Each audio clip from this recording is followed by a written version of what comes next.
ጋይስ ዘሀበሻ እንግዲህ ፖስት ያለው ነገር ተመልከቱ። እንደተመለከትኩት ስግጥ ፍምስ የሚለው አይዲያ ወይም ደግሞ ስም በጣም ብዙ ሰዎች እየተስማሙበት ነው ያለው። በጣም ብዙ ሰዎች ደግሞ አይስማሙበትም። በጣም ኃይለኛ ደጋፊ ያለ፣ ከዚህ ሐሳብ ጋር የማይስማማ ደግሞ በጣም ብዙ ሰው አለ። እና እኔ አሁን የቪዲዮ እየሰራሁት ያለው አንደኛ ነገር ለምትደግፉት የሐሳብ ወዳችኋለሁ፣ የሁላችንም ሐሳብ ነው። ለማትደግፉት ሰዎች ደግሞ መጀመሪያ በምን ማስረዳት ፈልጋለሁ መሰላችሁ? እድል እንድትሰጡኝ እንድትረዱኝ ይፈልጋለሁ። ለምን ስግጥ ፍምስ እንዳልኩኝ ባይገርማችሁ እኔ ከካናዳ ስመጣ በብዙ ችግር አልፌ ነው የመጣሁት። የዲያስፖራ ህይወት በጣም ሙድ ይዞብኝ ተጫውቶብኝ ነው የመጣሁት። በጣም አይናፋር ነበርኩኝ። ዝቅተኝነት፣ የበታችነት የሚሰማኝ ሰው አስደሳች ነበርኩኝ። ትልቅ ደረጃ መድረስ አላምንም ነበረ የዛኔ ማለት ነው። ወደ ኢትዮጵያ ስመጣ እንግዲህ ከህቴ ጋር ነው ያረፍኩት which is ምንጣፏ ላይ ማለት ነው። እሷ አልጋዬ ልስጥህ እባክህ እያለችኝ ግን ምንጣፏ ላይ ነው ያረፍኩት። ለ7 አመት ሙሉ ካናዳ ኖሬ እንግዲህ አስቡት ተመልሼ ኢትዮጵያ ላይ የህቴ ምንጣፍ ላይ ስተኛ ይህ ምን ያህል ዳሜጅ እንዳደረሰብኝ ውስጤ ልገልጽላችሁ አልችልም። እና ቁጭ ብዬ ያሰብኩትና እኔ ለምንድነው የምሰቃየውልኝ? ለምንድነው ህይወቴ ወደምፈልገው አቅጣጫ የማይሄድልኝ? ለምንድነው ምፈራው? ለምንድነው ማፍረው? ለምንድነው ምደበቀው? ለምንድነው ወደ ምፈልግበት ደረጃ በቀጥ ብዬ የማልሄደው የሚል ጥያቄ አይምሮዬ ላይ ሁሌም ጉብ ማለት ጀመረ። ቢካዝ ሁሌም እንዲሳካልኝ ሞክራለሁ፣ እነሳለሁ፣ ግን ወድቃለሁ፣ እፈራለሁ፣ እሸሻለሁ፣ እደበቃለሁ። ገባችሁ አይደል? እና እነዚህ ሁሉ ጥያቄዎች ራሴን ስጠይቅ ያገኘሁት መልስ ምንድነው? አንደኛ ውስጤ ላይ የተቀበረ የበታችነት ስሜት እንዳለ ነው። ውስጤ ላይ የተቀበረ እሺ ባይነት አለ። በቃ ሁሌ መስማማት በምፈልገው በማልፈልገው ነገር ሰውን ለማስደሰት ፍቅር ፍለጋ ራሴን ፍቅር መስጠት አልችልም ነበር። ገባችሁ? ከዛ ደግሞ ምንድነው ፈሪ ነበርኩኝ። የምፈራው ደግሞ ማለት ነው ማንን ነው? የሰው አይን ነው which is እኔ ለራሴ ስቆም ሰው ካየኝ ቢነቅፉኝስ፣ ቢተርቡኝስ፣ አትችልም ቢሉኝስ፣ ያ ውስጤ ላይ የተቀበረው በራስ አለመተማመን ቢያዩብኝስ የሚል ፍርሃትም ነበረ። ከነዚህ ሁሉ ፍርሃቶች ለማለፍ እድሜ ልኬ ሞክሬያለሁ። ካናዳ ያለው ሞክሬያለሁ። እኔ ቢያልሄድኩበት መንገድ የለም። በጣም ብዙ ነገር ሞክሬያለሁ። ግን በመጨረሻ አይ ቲንክ እግዚአብሔር ልቤ ውስጥ ያስቀመጠልኝ ቃል ብትኖር ሰግጥ የሚለው ቃል ነው። እኔ ማርያምን ነው የምላችሁ። ማርያምን ሰገጤ የሚለው ቃል አላቀውም ነበር።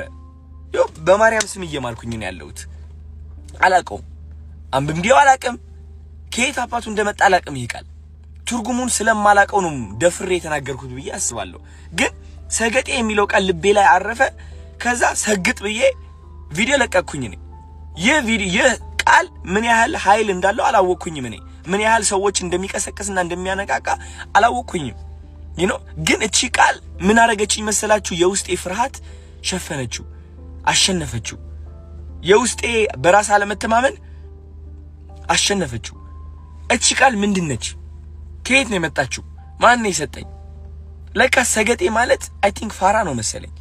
ገባችሁ? የዛኔ ነው ሆኜ እያሰብኩት ያለው ሰገጤ ማለት ፋራ ማለት ነው።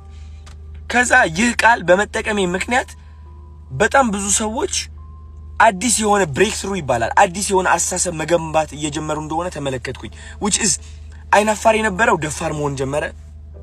ፈሪ የነበረው አለመፍራት ጀመረ። ባይ ዘ ወይ አለመፍራት ስላችሁ ለዓላማ መቆም ነው።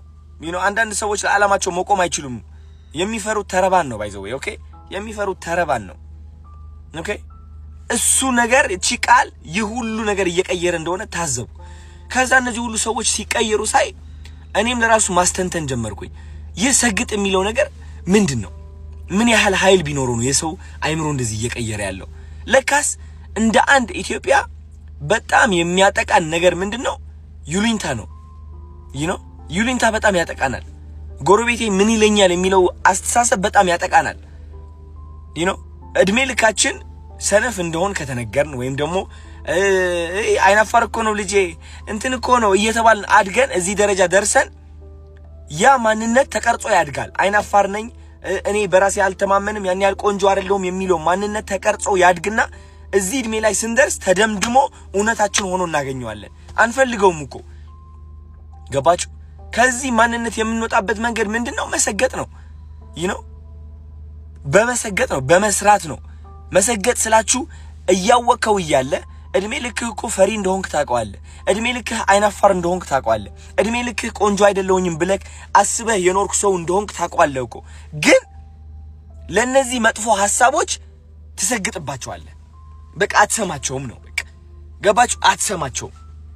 በቃ ድድብ ትልባቸዋለህ። which is ወደ ሁለተኛ ቃላት ልመጣ ነው። በጣም ብዙ ሰው ያናደደው ብዬ ማስበው ለምንድነው ህዝቡን ደድብ የምትለው? ደድቦ ይዝ ምንድነው የሚያደርገው? ደድብ ያልኩት እኔ ዝም ብላችሁ የጅል ስራ ስሩ እያልኩኝ አይደለም። የምትደድበው በእነዛ መጥፎ ድምጾች ነው። መደደብ ማለት አለመስማት አይደለ? ደደብ ማለት ተቆርኩሞ ተነግሮ ማይሰማ አይደለ እንዴ? አዎ እነዛ ሐሳቦች ናቸው እኛ እየኮረኮሙ ወደ ማንፈልገው ህይወት የሚመሩ፣ ወደ እፍረት፣ ወደ ቁጭት፣ ወደ ስቃይ፣ ወደ ብቸኝነት፣ ወደ የበታችነት ስሜት የሚመሩን እነዛ መጥፎ ሐሳቦች ናቸው። ከነዛ መጥፎ ሐሳቦች የምንወጣው ደግሞ ከደደብንባቸው ነው። አልሰማህም ካልናቸው ነው። ቆንጆ አይደለህም ይላል፣ ኖ ቆንጆ ነኝ። አይናፋር ነኝ ይላል፣ ኖ አይደለሁም እኔ ደፋር ነኝ። ከሰው በታች ነኝ ይላል አይምሮ ማለት ነው። ኖ እኔ ከሰው በታች አይደለሁም፣ ከማንም ከኔ አይበልጥም፣ እኔ ደግሞ ከማንም ሰው አልበልጥም፣ ሁላችንም እኩል ነን፣ ግን እኔ አንደኛ ነኝ። አየህ፣ እንደዚህ አይነት ድፍረት ከራስህ ጋር ለማምጣት እነዛ ድምጾች መክዳትና አለመስማትን ያስፈልጋል። እኔ የተጠቀምኩበት ቃላቶች ደግሞ እነዚህ ድድብ የሚለው ስግጥ የሚለው ቃላቶች በጣም ኃይለኛ የሆኑ ቃላቶች ከመሆናቸው የተነሳ ሰርጸው ይገባሉ፣ የሰው አይምሮ ሰብረው ይገባሉ። እነዛ መጥፎ ሐሳቦችን በኃይለኛው ነው የሚሰብሩት። ለምን ይመስላችኋል ቲክቶከር የበዛው በዚህ ጊዜ?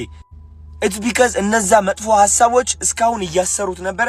አሁን ግን ከነዛ ሐሳቦች መውጣት ችሏል። አብዛኛው ሰው በራሱ መተማመን ችሏል። ለመጀመሪያ ጊዜ ራሱን ማፍቀር ችሏል። እና እንደዚህ አይነት ነገር ነው መፍጠር የቻልኩት እኔ። ስለዚህ ከዚህ ሐሳብ ጋር የማትስማሙበት መንገድ እኔ ሊታየኝ አልቻለም። እንደ በጣም ብዙ ተከታታዮች አላችሁኝ አሁን ይህ ቪዲዮ የምትመለከቱ ሳትናደዱ የሆነ እኛንን ትክክል ብላችሁ ለመፎከር ሳትሞክሩ ቁጭ ብላችሁ እንደዚህ ሐሳባችሁ ብታጋሩ እነዚህ በሰግጥና በድድብ ለበረከቴ ስግጥ ለበረከቴ የሚለው ነገር የማይስማሙ ሰዎች ለማሳመን ብንሞክርስ ሁላችንም ሆነ እንዴት እያገዘንና ህይወታችን እንዴት እየቀየረ እንደሆነ ለማሳየት ብንሞክርስ? እስኪ ቪዲዮ ልቀቁ ጋይስ። በእኔ ሐሳብ የምትስማሙ ከሆነ ቪዲዮ ልቀቁና አወንታዊ በሆነ መንገድ ለማስረዳት እንሞክር። እንዴት እነዚህ ቃላቶች ፍቅር እየገነቡ እንደሆነ ኮንፊደንስ እየገነቡ እንደሆነ እስኪ እናስረዳ። ወይስ እኔ ብቻዬን ተሳስቻለሁ እንዴ? ገባችሁ? አብረን እስኪ እናስተምርና እናሳይ። ስፔሻሊ የተማራችሁ ሰዎች፣ ዶክተር የሆናችሁ ሳይንቲስቶች፣ ትልቅ ደረጃ ያላችሁ ማለት ነው። እውነቴን ነው የምላችሁ። በዚህ ሐሳብ የምትስማሙ ከሆነ እባካችሁ ወደፊት ውጡና ተናገሩ። የማትስማሙበት ከሆነ ሁላችሁም ደግሞ ከዚህ ሁሉም በማስረዳት በኋላ ካልተስማማችሁበት መናገርም ትችላላችሁ እንደዛው። እኔ እውነቴን ነው የምላችሁ ቁጭ ብዬ የመመልከት አቁሙ አለኝ። የሆነ ነገር ትክክል ካልሆነ ይቅርታ የምል ሰው ነኝ። ትክክል ካልሆነ ማለት ነው። ገባችሁ አይደለ? ስለዚህ እባካችሁ ኮሜንት ብቻ ሳይሆን ቪዲዮም ልቀቁና ሐሳባችሁ ግለጹ። ስግጥ የሚለው ቃል ድድብ የሚለው ቃል ለበረከቴ ማለት ነው ህይወታችሁ በምን መንገድ ነው የቀየረው? ቁጭ ብላችሁ ቪዲዮ ሰርታችሁ እንድትለቁልኝ ይፈልጋለሁ ጋይስ።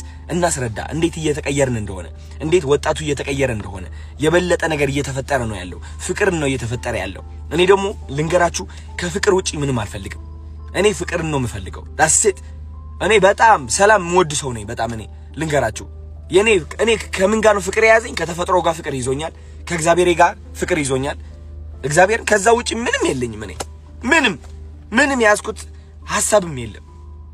ገባችሁ አይደለ? ሰላምን ነው የምፈልገው። እውነቴን ነው የምላችሁ።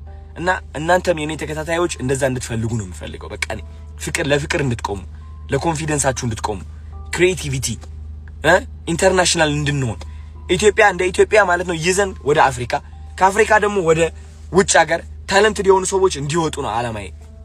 ከዚህ ውጪ ምንም የለም። ገባችሁ?